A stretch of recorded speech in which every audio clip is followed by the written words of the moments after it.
তো আমাকে ছাড়া কোনোদিন বাইরে থাকিস নি বাবা। বাইরের জগৎটা ভীষণ কঠিন, তুই সহ্য করতে পারবি না। কোথায় অর্জুন? অর্জুন কোথায়? অর্জুন ও তো বাড়িতে নেই। বাড়িতে নেই তো থাকে কোথায়? হ্যাঁ, বারবার ওর নামে কমপ্লেন আসছে। কি ব্যাপার অফিসার? ও আপনি, আপনার ভাই অর্জুন কাল তরুর সঙ্গে ছেলেদের সঙ্গে ঝামেলা করেছে, এলাকায় টেনশন প্রিভেল করছে। আপনার ভাইকে কিন্তু আপনি সাবধান করে দেবেন, না হলে সোজা লকআপে পুড়ে দেবো। Mind it, this is second time. এই যত নষ্টের গোড়া হলো মা। ছোট ছেলেকে আদর দিয়ে দিয়ে মাথায় তুলেছে। আরে ও পুলিশের সঙ্গে লাগতে গেছে, বাগে শুনে 18 ঘা আর পুলিশে শুনে 75 ঘা। আরে বাবা চিৎকার করছো কেন? একতরফা শুনে অর্জুন আসুক, ওর কাছ থেকেও শুনো। কি শুনবো? ও তো নিজের হয়ে সাফাই দেবেই। অর্জুন সাফাই দেয় না, অর্জুন স্পষ্টবাদী, ও সবার চেয়ে আলাদা। অত কিছু জানতে চাই না, আজ ও বাড়ি ফিরুক, আমি ওকে স্ট্রেট বলবো। কি ব্যাপার? আরে কিছু না গো, তোমার দাদার যেমন মাথা গরম করা অভ্যেস। থামো, যা বলার আমি বলবো। বলো, কি বলবে? বাড়িতে পুলিশ এসেছিল তো? তোফও নয়, কমপ্লেইন করে গেছে, থ্রেট করে গেছে। ওদের গায়ে লেগেছে তাই চমকে গেছে। আশ্চর্য, তোমরা অমনি ঘাবড়ে গেলে। অর্জুন একদম বাজে কথা বলবি না।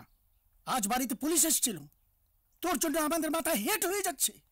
আরে বাবা, আমি এমন কি একটা করলাম যে? এই তো থানায় পানাই মন্দ কত। স্পষ্ট কথা বলে দিচ্ছি, ঘরের খেয়ে বোনের মোস্তালানো চলবে না। এই বাড়িতে থাকতে গেলে বাড়ির নিয়ম মেনে চলতে হবে। তাহলে তোমরা আমারও একটা কথা শুনে রাখো, তোমাদের মতো ছকে বাঁধা ভালো ছেলে হয়ে থাকতে আমি পারবো না। কি বলতে চাইছিস তুই? ঠিকই বলছি, তোমাদের সবকিছু ছকে বাঁধা, খাওয়া পড়া ওঠা বসা সবকিছু ভালো লাগে না আমার। মেয়ে কি মনে হয় আমি অন্যভাবে বাঁচতে চাই। তা নিজে রোজগার করে অন্যভাবে বাঁচতে ভালো হয় না? বাড়ির অন্ন ধ্বংস করা কেন? বলছো কি? এই কথা?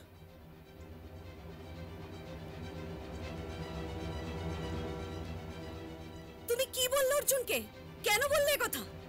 আরে বাবা তো ঠিক কথাই বলেছে, আমি কি এ বাড়ির ছেলে নয় নাকি? চুপ কর, হাতের 5টা আঙ্গুল সমান হয় না। সেটা আমিও জানি, কিন্তু তা বলে কি রোজ রোজ পুলিশের হ্যাপা সহ্য করতে হবে? কোথায় যাচ্ছিস বাবা? মাথা ঠান্ডা কর। আমার মাথা ঠান্ডাই মা, তবে আমি এটা বুঝে গেছি এই বাড়ির আমি কেউ নই। অর্জুন! হ্যাঁ মা, এই বাড়ির কেউ হলে এভাবে খাবার খোটা শুনতে হয়?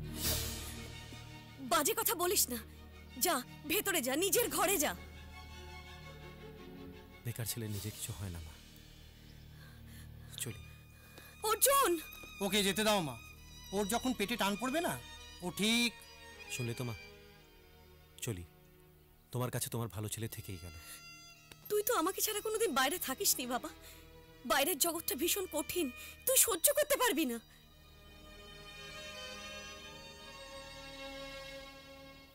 হ্যাঁ বলো মিমি। বাবা কেমন আছে? টেনশন আছে। আমি তোদের বাড়িতে যাচ্ছি, ঠিক আছে? বাবাকে বলবো। সত্যি যাচ্ছ? বাহ, বাবাকে একটু দেখো আর বলো আমি মরিনি, বেঁচে আছি। রাখলাম।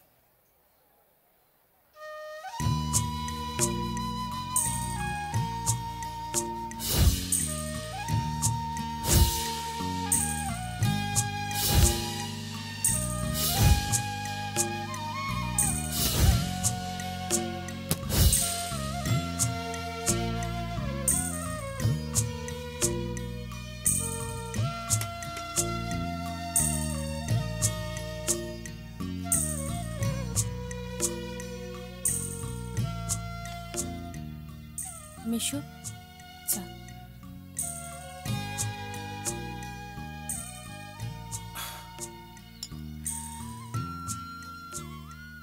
কিছু বলবে?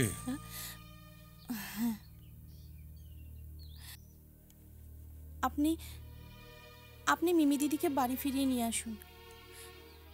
টুস্কি জানে ও কোথায় আছে। আমি তো ওকে চলে যেতে বলিনি, ও তো নিজেই চলে গেল। ওর খুব মন খারাপ মিশু, আর তাছাড়া আমাদেরও ভালো লাগছে না ওকে ছাড়া। অর্জুন দা, ওই দেখো।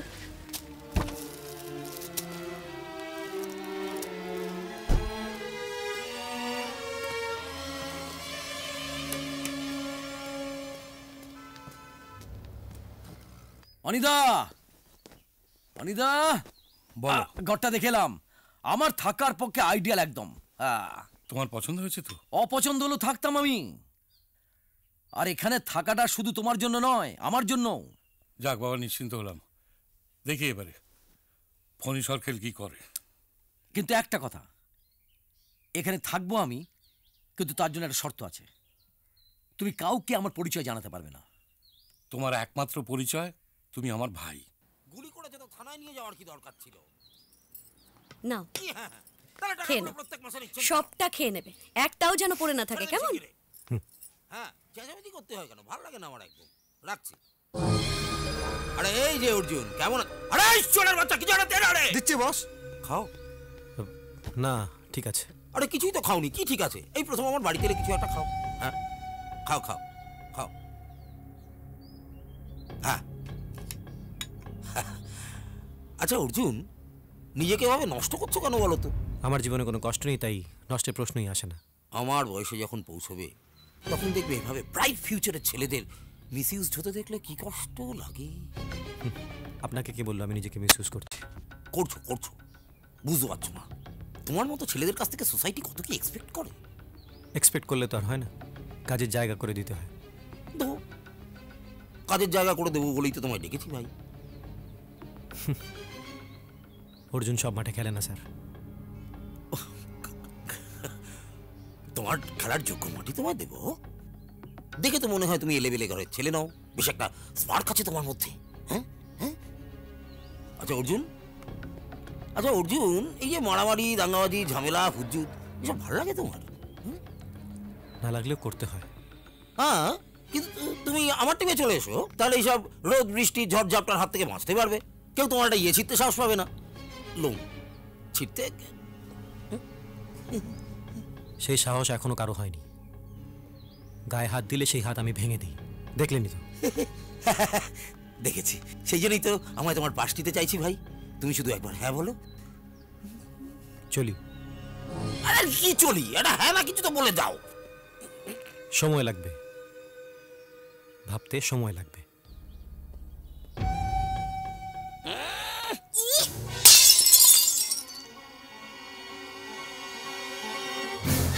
এই কি করলি এটা? দেখ, আমার সঙ্গে থাকতে হলে এসব অসভ্যতা আমি একদম চলবে না। একটা দেবো টেনে। আর হবে না অর্জুন দা, আর হবে না। জাগে বসে থাক চুপচাপ।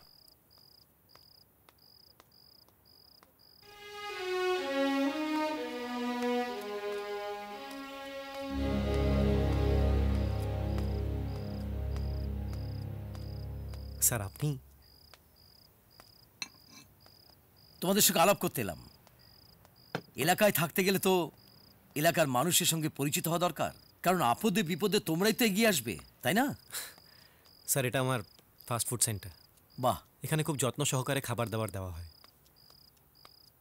ভাবছি এবার থেকে এখানেই ব্রেকফাস্ট, খাওয়া দাওয়া সব করবো। হ্যাঁ স্যার। শোনো, কাছে এসো না।